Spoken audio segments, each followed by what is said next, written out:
Hello, third graders. This is going to be a quick mini lesson for math on subtraction. So let's get to some Monday math. Now, we started looking at subtraction with up to 3 digits, so that would be in our hundreds, like 263 or 491 last week. This week, we're going to go back over some of the strategies because for a lot of us, it was hard to bring back what we'd learned from earlier in the year. So today, we're going to review breaking apart, where we take a large number, like 123, 1, 2, 3, and we think of that as 100 and 20 and 3. Or we could think of it as 100 and 23, because 20 and 3, if we add 20 and 3, that gives us 23. So 120 and 3 would be the same as 123. Let me write that down. Now, we are starting simple, so you may be thinking, oh my goodness, Elise, this is too basic. Don't worry, we're going to get there. We just start with our building blocks. So 100 plus 20 plus 3 would be the same as, remember we learned writing equations where we can have numbers on both sides of our equal sign, 100 plus 23, because we can add these together.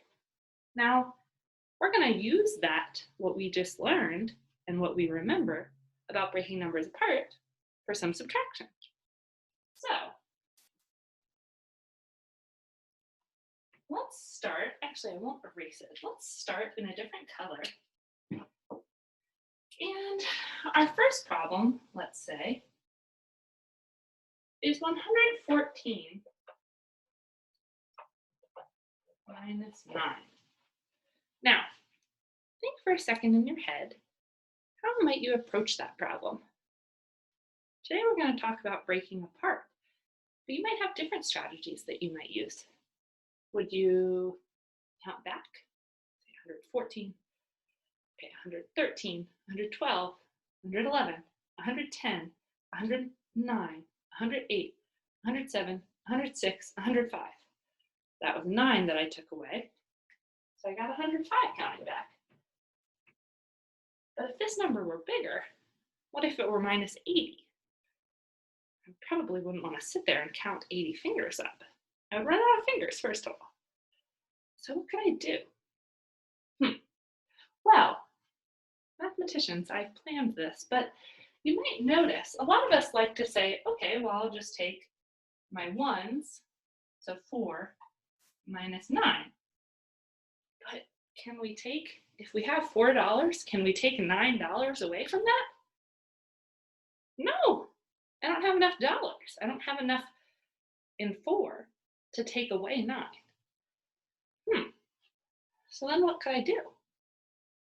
Well, let's think about this number like we did with this number. We could think of it as 100 and 10 and 4, or what if we thought about it as 114? So 100 plus 14 minus 9, because this is my 114 now, and my problem is to subtract 9. Does that look a little bit friendlier? 14 minus 9? Definitely does to me. And I know that 14 minus 9 is 5. Then I have 100 plus 5, which equals 105. So I've just found with breaking apart that 114 minus 9 is 105. All right, I'm feeling pretty good. How are you feeling, mathematicians? Let's try one small step harder. For my next problem, let's see if we really understood that concept. For my second problem, let's do 124 minus 9.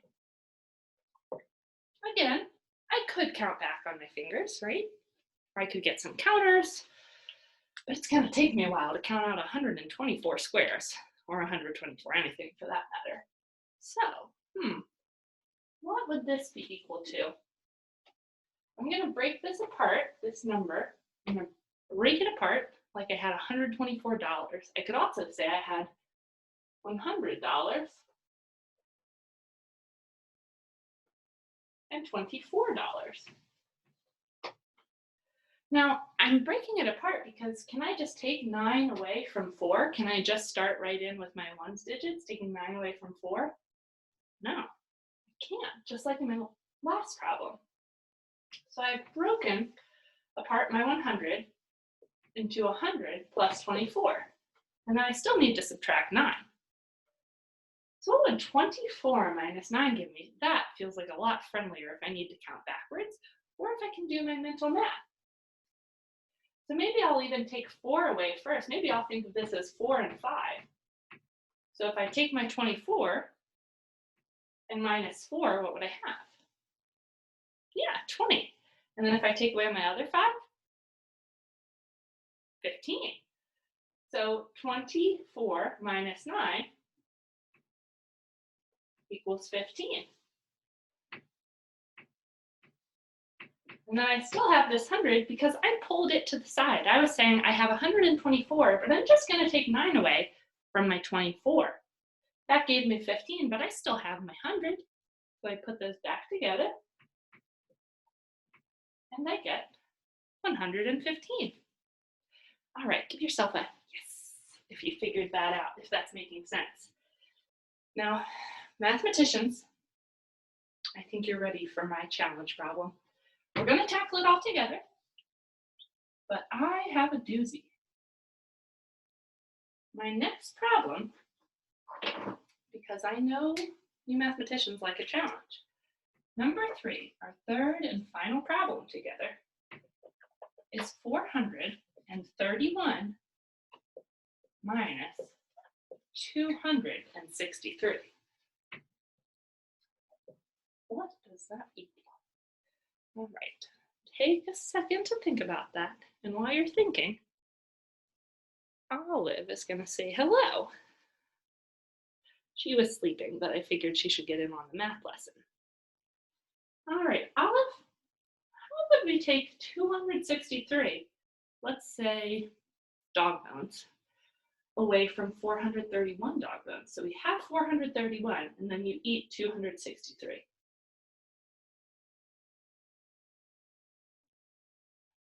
Doesn't seem like she has any ideas.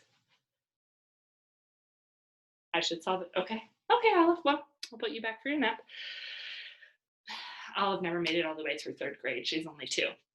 Looks like this one's up to us mathematicians. Now, I'm feeling a little bit stumped because I looked at, well, in my ones, I have a 1 and a 3. But if I have 1, can I take 3 away from that? No. So then I looked at, well, 31 minus 63. Can I take 63 away from 31? No. Well, let me think of one way I could try it. What if instead I break up my 263? That's 200 and how many? Yeah, 63. So I'm going to break this into 200 and 60 and 3. Now you might notice sometimes I say and I do a plus sign. That's because I'm saying you're putting this and that together, that's what addition is. Or if I'm saying and I'm taking away from, that's what subtraction is. It's taking a big number and taking some away from that. So if I had 5 and I want to take 2 away, I had 5 and I took 2 away, leaving you 3. So here I've broken my 263 into 200 and 60 and 3. But I still have to take all of those away from my 431. So which one should I start with? Let's start with 200. I want to get most of it out of the way. So what would 431 minus 200 equal? That's a pretty friendly number. That would equal 231. So now I'm going to check off my 200 because I already took that away from my 431. My 431 dog bones. Olive has already eaten 200. but I still have to take 63 more away. So this is the pile of dog bones that I have left, let's say. And now I need to take away either 3 or 60. It doesn't really matter which order I take them away in because it's still the same total number. But let's just start with 60. So now I have 231 minus 60. Oh, that's a little bit tricky. I think I'll count back for my tens. So that would be 31, 21, 11, 01, 91, 81, 71. Okay, so that would be 171. In my head, I'm going to say, does 171 plus 60 equal 231? Sure does. Now, how many, check, I took away my 60. How many do I have left to take away, mathematicians? How many more dog bones does Olive need to eat? 3, you got it. So I have my pile of 171 dog bones minus 3. I think I'll use my fingers for this part of it. So 171, 170, 169, 168. Whew. And there, mathematicians, is my final answer. I started with 431, and I took away 200, and then I took away 60, and then I took away 3. Now, mathematicians, this is just one method of subtraction. There are several. You might use an unmarked number line. You might like this one and break apart. You might, if you've learned stacking, use stacking. All of these methods should get you the same answer. But breaking apart is a bit of a friendlier way to do it because you can choose what you want to take away at each point in time. Just like on an unmarked number line, you can make the jump that you want to take. So remember, mathematicians, try to break apart your problems today. If you see 431, we do want you to use breaking apart as your strategy today. So if you see a number like 431, remember, we can also think of that as 431. All right, mathematicians, if you need help, leave a comment in the classroom, and Emily or I would be happy to help you. Otherwise, we'll look forward to seeing you soon.